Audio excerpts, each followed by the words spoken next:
Hola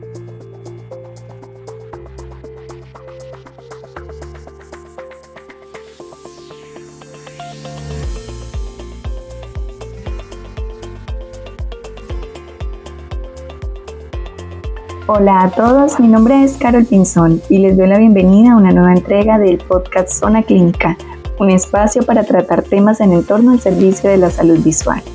En el podcast de hoy hablaremos de acciones preventivas, método, impacto y beneficios en la salud visual de la población. Esto lo haremos con el doctor Jairo Antonio Mercado. Él es nuestro invitado de hoy.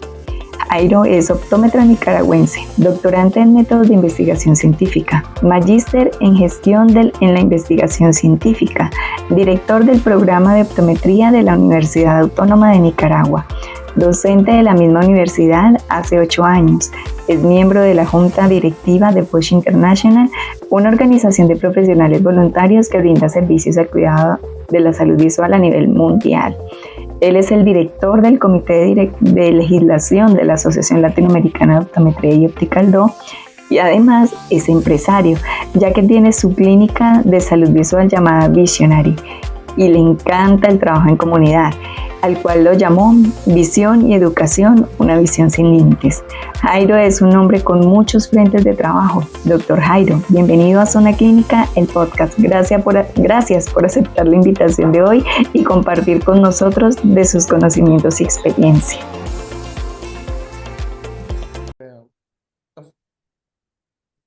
Debemos de entender la salud. Es así que debemos de entender la salud visual. La salud visual es una parte fundamental en el desarrollo de las personas. De tal manera que es interesante lo que dice sobre el cambio en el porcentaje de la ceguera prevenible. Sigue siendo un número alarmante, sobre todo porque la forma de prevenirla, si bien necesita un esfuerzo grande, un compromiso grande de parte de los profesionales de salud visual, con trabajo se puede disminuir de manera plausible y de manera significativa esta prevalencia. Del 80 al 50 estamos hablando de un 30% de diferencia. Y estamos viendo que la salud visual, no solo en Nicaragua, está siendo entendida como un problema de salud pública, sino también a nivel nacional, a nivel internacional. De hecho, la OMS actualmente está desarrollando algunas iniciativas, como la iniciativa SPECS, que está enfocada precisamente en disminuir los errores refractivos como causas de ceguera prevenible. De tal manera que no solo la falta al acceso de salud visual, porque en algunos países te darás cuenta que sí existe acceso de salud visual, pero también la falta de información. Entonces, aquí inicia el optometrista dentro de su rol como parte importante del proceso de salud pública en sus países. El optometrista debe de fomentar actividades de educación, de prevención y actividades que le den a la comunidad las herramientas para evitar complicaciones visuales. Hemos visto en los casos, en los diferentes lugares que hemos visitado, que hay procesos que generan infección o que se complican y no debieron de haberse complicado porque el paciente no acudió al centro de salud de manera adecuada. Y esto es un problema de información.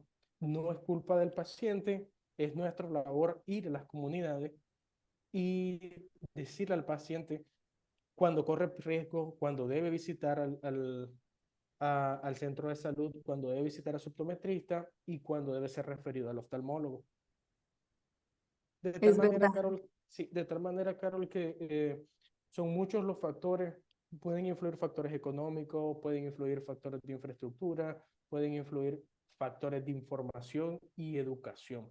Y creo que en este último aspecto es donde el optometrista podemos tener una influencia significativa en nuestros pacientes. Además que como optometristas también somos educadores, tenemos que estar educando a nuestro paciente en la consulta, y más los que somos docentes, es parte de nuestras funciones. Eso es verdad, y estaba viendo incluso que en Nicaragua, pues ya hablando específicamente, la IAPB hizo como un análisis en el 2020 y estimó que aproximadamente, pues la población de ustedes en ese tiempo eran más o menos 6 millones de personas.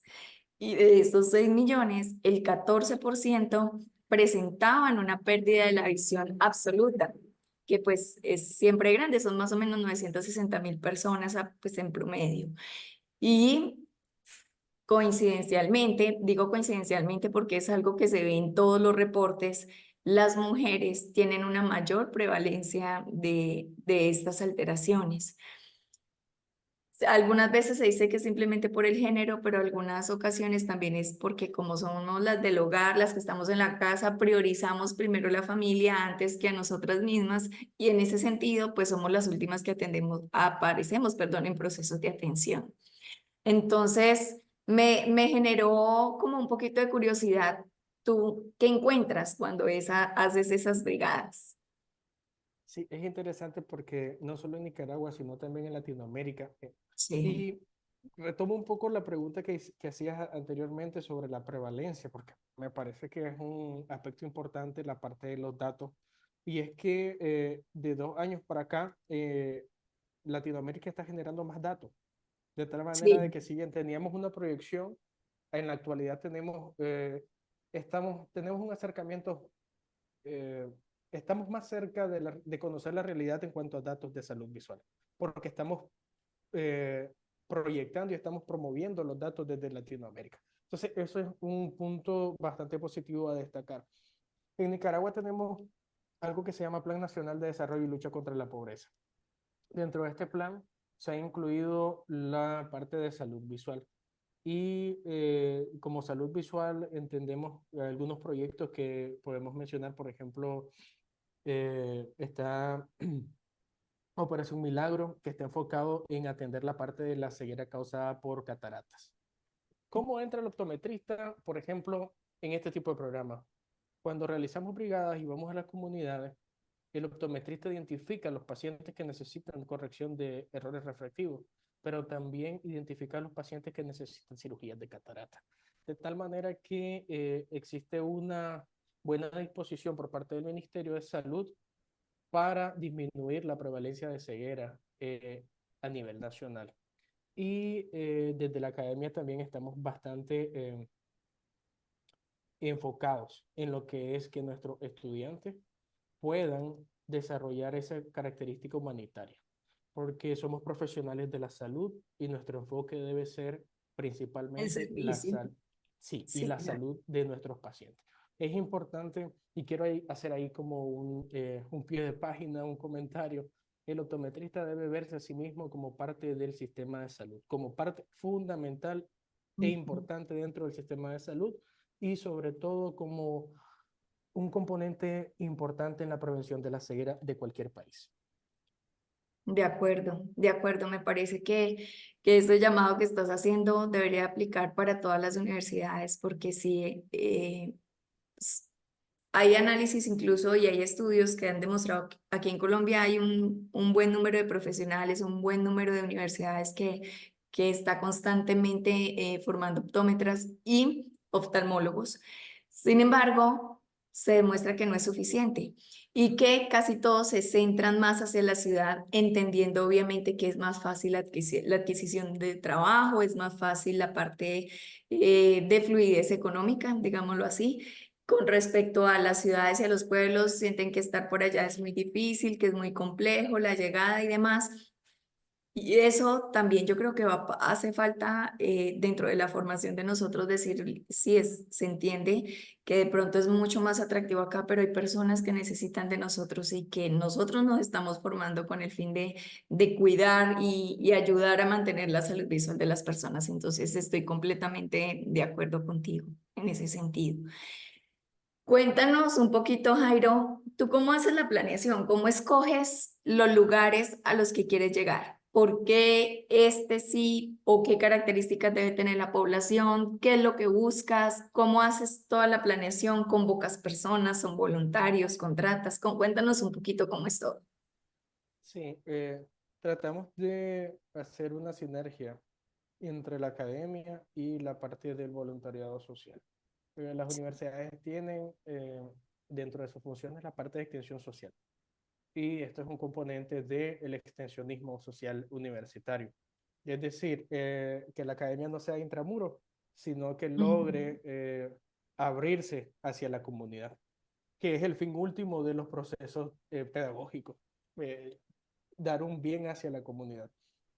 De tal manera que si se trabaja en conjunto, es importante hacer amigos, eso es importantísimo porque en cada lugar uno encuentra una persona en la que apoyarse, pero sobre todo es importante cuando existe una buena disposición de trabajo entre instituciones, de tal manera que, por ejemplo, si los pacientes que son identificados con cataratas son referidos y el Ministerio de Salud apoya, también cuando vamos a atender a pacientes pediátricos en colegio, el Ministerio de Educación nos apoya.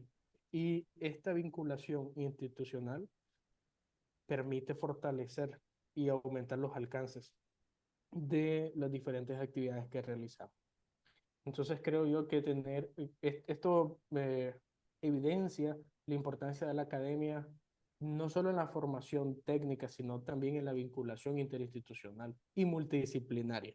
Hemos tenido algunas experiencias en las que trabajamos no solo optometristas, sino en conjunto con psicólogos. Y hemos visto, por ejemplo, resultados interesantes porque la salud visual se relaciona con la autopercepción de los niños. Te comento una experiencia muy empírica, muy personal, muy subjetiva, donde atendiendo a un niño, esto fue hace como 4 años, el niño estaba en educación especial, que es lo que conocíamos en ese entonces como los niños que han dejado años y tienen que llevarlos tercero, cuarto, quinto en un solo año, por ejemplo, como educación acelerada, ¿no? Y resulta que haciendo historia clínica y haciendo el conversatorio clínico con el niño me dice, doctor, lo que sucede es que yo soy tonto. Y yo le pregunto, pero ¿por qué consideras que sos tonto? Aquí hago entre comillas, el niño se percibe a sí mismo como tonto. Pero hacemos agudeza visual, una agudeza visual y era 20/200. Entonces, ¿cómo esperamos que el niño esté aprendiendo bien si tiene una agudeza visual de 20/200? La respuesta que el niño me dijo en ese momento fue, yo miro que mis compañeros aprenden rápido y yo aprendo lento. Entonces, entiendo que el niño, si no se ha realizado ningún examen, no es consciente de qué es ver bien o qué es ver mal. Simplemente mira que sus compañeros aprenden mucho más rápido que él y se autopercibe como tonto. Esta autopercepción, que es una afectación psicológica como tal, se va calando y va formando su carácter.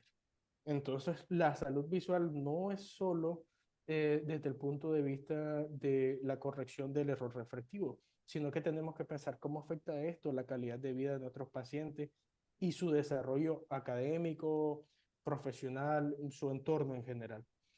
Otra vez, ahí la importancia de la función del optometrista como ente preventivo y, y como identificador de las causas de ceguera prevenible. Sí, y ahí pues me voy a salir un poquito de la pregunta inicial que te hice, pero ¿cómo manejas esa emoción, no? Porque pues he tenido la oportunidad de conocerte, sé que eres un hombre de un corazón muy grande, eh, muy emocional en el sentido de que te conectas con las personas. ¿Cómo haces para manejar todo lo que te encuentras? Porque además me has compartido algunas fotografías donde las personas están en condiciones visuales un poco complejas. He podido ver pues en tu Facebook también, digo, ¿cómo hace Jairo para controlar y manejar emocionalmente todo lo que ve uno? A veces me imagino que también hay algo de impotencia, hay algo de querer dar más de lo que se puede, pues dentro de las capacidades que tenemos y cómo ayudar y qué hacer, no sé, ¿cómo logras manejar todo este tema? Sí, siempre surge la pregunta, ¿no? De ojalá, o mejor dicho, el deseo de ojalá hubiese venido antes, ojalá hubiese identificado este caso antes, ojalá hubiese referido este caso antes. Pero la verdad es que uno debe ser consciente de que el trabajo es ahora y que debemos de empezar a hacer algo ya. Eso como optometrista, ¿verdad? Desde mi rol como optometrista creo que puede uno tener la práctica privada, puede uno estar en el sector público, independientemente de dónde estemos, no debemos de perder la formación en cuanto a los valores, la parte actitudinal que conocemos nosotros en docencia. Eso es importante mantenerlo. ¿Cómo te preparas? Creo que en base a la experiencia. Eh, Creo que siempre uno se conmueve pero como profesional de la salud tienes que mantener el paciente muchas veces te comenta su realidad. Se abren en esa relación optometrista-paciente o médico-paciente y te comparte sus problemas, de tal manera que lo que esperas en sí es un apoyo, no solo en la parte visual, sino también a veces en la parte emocional. Eh, las palabras son medicinas, Ujú. de tal manera que tenemos que saber cómo contestar al paciente y eso es importante transmitirlo también a nuestros estudiantes. La comunicación es fundamental en la práctica clínica y es muy importante hacer equipos multidisciplinarios porque no somos todólogos y necesitamos apoyarnos de profesionales en cada ramo. De tal manera que si hay un caso que necesita atención psicológica, no es solo la referencia a oftalmología, sino también a neurología, a psicología, al pedagogo, de tal manera que el ser humano es un organismo complejo, es un universo prácticamente en sí y debe ser entendido desde la práctica clínica como tal. Así que creo que un poco es la experiencia, pero también un Ujú. poco estar consciente que el trabajo es en equipo y que cuando no podamos manejar una situación debemos y estamos en la responsabilidad por el bienestar del paciente de referirlo al profesional de salud capacitado. Y desde lo personal, ¿cómo lo manejas? No te conectas con con todo lo que encuentras. Sí, creo que es parte, bueno, yo creo en Dios, totalmente tengo una relación muy apegada a la espiritualidad en cuanto a mi cercanía con Dios. Y creo que Él nos envió aquí para hacer un cambio, ya sea pequeño, sea grande. Pero sí, es imposible no moverse emocionalmente con algunos casos, pero eso te compromete más. Y a veces la pregunta es, ¿por qué trabajar en sábado? ¿Por qué trabajar en domingo? ¿Por qué desvelarse? Bueno, por esos casos. Ahí tenemos eh, miro a mis estudiantes que van a los colegios y de repente llegan emocionados o contentos o conmovidos y una niña los abrazó y eso, ¿cómo afecta que un pacientito pediátrico te dé las gracias al estudiante? ¿Cómo lo afecta eso en su práctica clínica? Es un componente que no está en la malla curricular como tal, Ujú. pero que de verdad le da motivación de aprendizaje al estudiante. Y pasa lo mismo con el profesional. Todos nos agotamos, pero estos casos te permiten mantener tu Algo compromiso. de satisfacción, sí, es cierto. Sí, sí. Es cierto, y los felicito por eso tan bonito. Cuéntame, Jairo, dentro de todo lo que has llevado de esta experiencia, que creo que llevas un par de años en esto, ¿qué es lo que más encuentras a nivel de afecciones visuales y oculares? Depende un poco, y esto me sorprendió de la región. En el Caribe hemos encontrado más hipermetropía que en el centro y en el Pacífico. ¿Por Mm. qué? No lo sabemos todavía, pero es cierto que encontramos mayor prevalencia de hipermetropías. Es muy común en zonas donde hay varia exposición al sol, por ejemplo, zonas ganaderas o zonas cafetaleras, que los pacientes tengan bastantes cataratas y bastante esterigio. Pero sobre todo, pues la parte de la miopía, te comento con lo que te digo sobre la hipermetropía son ciertas regiones, pero la miopía sigue siendo eh, el error refractivo que presenta una mayor prevalencia en los casos que se estudian. ¿Solita o asociado al astigmatismo? No, por lo general asociada al astigmatismo. Sí. Ok, ok. Bueno, y después de que hacen la valoración, ¿ustedes regresan nuevamente a ver, a hacer controles o simplemente hacen una sola intervención y de una vez le dan el manejo y ya? ¿Cómo evoluciona el tema con la población? Este tipo de actividades las estamos desarrollando desde el 2014, así que ya son 10 años trabajando en ello. Iniciamos con atención clínica. Íbamos una semana a una comunidad, nos regresábamos, luego íbamos el otro año a otra comunidad, pero entendimos que es necesario también hacer la parte de abogacía en salud visual y la parte de concientización. De tal manera que ahora estamos tratando de incluir la parte del componente educativo dentro de las actividades clínicas. Porque no solo es educar al niño, también es educar al padre, también es educar Ujú. al profesor. Todo el Y entorno. sí, totalmente. Y el profesor se vuelve un aliado increíble porque es el que pasa. Hay un gran cambio cuando estás atendiendo niños y te das cuenta que en preescolar las letras son grandes. Ellos están aprendiendo la parte de la coordinación de mano y no se, y las disfunciones visuales pasan desapercibidas. Pero hay un momento específico, no sé en los otros países, pero acá donde pasas de primer grado a segundo grado de educación inicial y el tamaño de letra cambia. Y los niños en ese momento empiezan a evidenciar las disfunciones refractivas.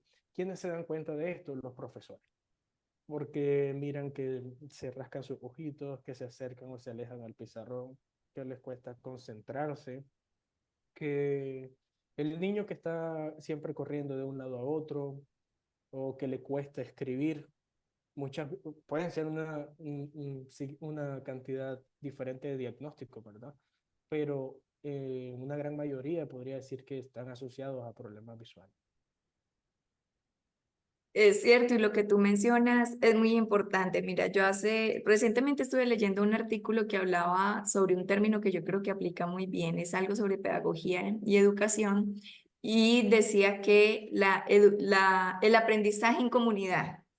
Y el aprendizaje en comunidad es que es muy importante el uno a uno, o sea, el docente con el estudiante, en este caso la comunidad individual, tener ese acercamiento y entender de qué se trata su problema visual y demás, pero que genera un mayor aprendizaje si es en comunidad, si los padres, si los hermanos, si los profesores, si los amigos incluso, todo lo que lo rodean comprenden lo que está sucediendo. Así el aprendizaje del niño va a ser mucho más, porque entonces si algo se me olvida, refuerza el papá, refuerza la mamá, refuerza la comunidad y entre todos eh, trabajan en pro, pues como que se afiance mucho más ese saber. Entonces Claro, creo que sí, el trabajo que están haciendo es un complemento perfecto. claro. Y además que una de las cosas que me encanta de la parte de planificación que tenemos en la universidad es que entendemos que el estudiante regresará a la sociedad. Es decir, cuando estamos formando un estudiante tenemos que saber que no solo debe, aunque sí, aunque es prioridad, por supuesto, saber dar un diagnóstico clínico, pero también debe manejarse con el líder comunitario. Es decir, si él regresa a su comunidad, debe establecer relaciones, debe de la parte de relaciones humanas, la parte de administración son importantes en la formación académica también. De tal manera que estas actividades les permiten al estudiante, desde su formación académica, ir desarrollando las habilidades para después insertarse de manera más eficiente al quehacer social.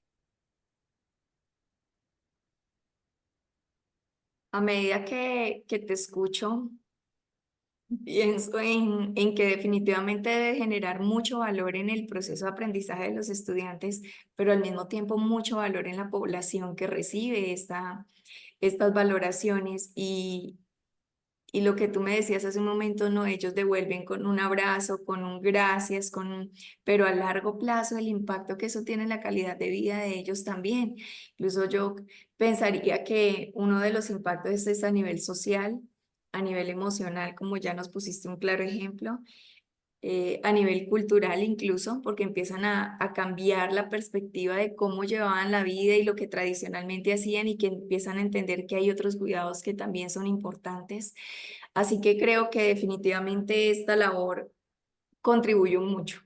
Y quisiera que nos explicaras o nos ilustraras un poco cómo haces para manejar, porque manejar todo, porque tú, dueño de tu empresa, eres director de un programa, al mismo tiempo ejerces la docencia y obviamente haces la planeación, la logística y todo lo que conlleva el desarrollo de este tipo de proyectos. ¿Cómo haces para manejarlo? Porque he oído con algunos colegas, sí, muy chévere, pero no tengo tiempo, sí, muy chévere, pero la familia, sí, muy chévere, pero es difícil porque tengo que sacar un espacio. ¿Cómo haces tú para controlar eso y lograr cumplir con todo? Ver que no necesito descuidar algo para poder hacerlo. Sí, bueno, creo que es importante y entiendo a los colegas porque es importante tener un equilibrio entre familia y Sí, claro. trabajo. Pero si lo pusiésemos como dos esferas y podemos interrelacionarlos, resulta mucho más fácil manejar las cosas. De tal manera que, bueno, diría, aspecto número uno importante es trabajar en equipo. No podemos hacer las cosas solas. Este trabajo no es mío.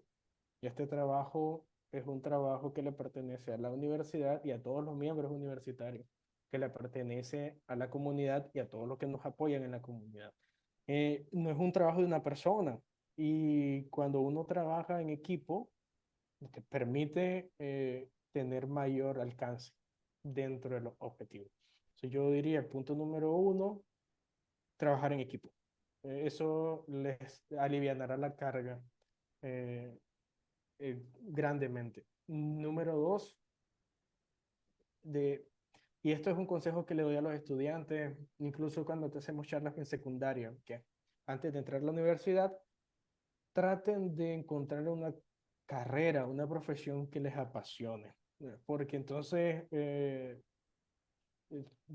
por ejemplo, yo tengo estudiantes que les encanta hacer oftalmoscopía y chavalos pasan, si es posible, todo el día haciendo oftalmoscopía y no se cansan porque le encantan. Hay chavalos que le encanta estar refraccionando, haciendo retinoscopía objetiva. Busquen algo que les motive, algo que les encanta y no se van a cansar mucho. Y Ujú. tercero, sí, encuentren un equilibrio, porque también el cuerpo necesita descanso, Sí, claro. necesitan de repente, algo importante que he aprendido, que antes no lo hacía, traten de un día a la semana desconectarse totalmente para renovarse, hagan meditación, encuéntrense con Dios, abracen mucho a su familia Ujú. y eso les da energía para continuar en la semana. Y sí, hay que encontrar un equilibrio. Sí, de acuerdo. Bueno, pues ahí están las estrategias para poder lograr hacer todo lo que debemos hacer y adicional, contribuir en esta parte que es tan importante, la prevención de la ceguera que es realmente prevenible. Y que nosotros como profesionales de la salud visual, como bien lo decía Jairo al principio, tenemos una gran responsabilidad con la comunidad, con nuestra profesión, con el deber ser de nuestra profesión. Y realmente son actividades que, si bien demandan tiempo, generan mucho, mucho beneficio. Como profesional aprendemos, entendemos la realidad que nos rodea, contribuimos a la comunidad y la comunidad se beneficia de evitar complicaciones mucho más graves si no tienen un buen diagnóstico a tiempo, ¿cierto? Un proceso preventivo incluso. Entonces, Jairo, no, felicitaciones por esta labor que haces tan bonita. Gracias por comentarnos un poco y compartirnos sobre ella.